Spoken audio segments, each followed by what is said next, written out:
Traffic પોલીસને helmet નહીં પહેરનાર વિરુદ્ધમાં કાર્યવાહી। સરકારી કચેરીમાં હેલ્મેટ વગર આવનારા વાહન ચાલકોને દંડ ફટકારવામાં આવ્યા। પહેલીવાર હેલ્મેટ વગર નિયમ તોડનારને 500 રૂપિયાનો દંડ ફટકારવામાં આવી રહ્યો છે। બીજી વાર 1000 રૂપિયાનો દંડ ફટકારવામાં આવી રહ્યો છે।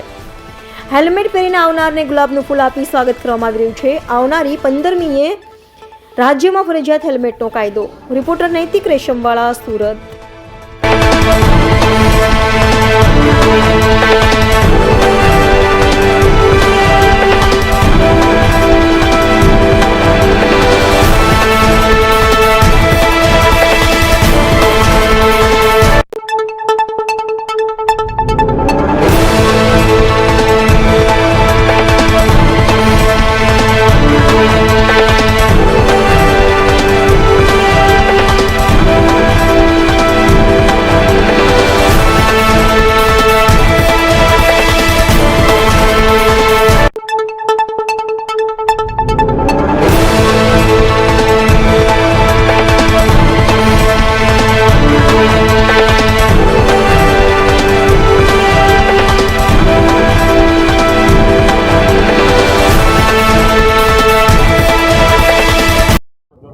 जी साहब, કેવા પ્રકારની કાર્યવાહી હાથ ધરવામાં આવી?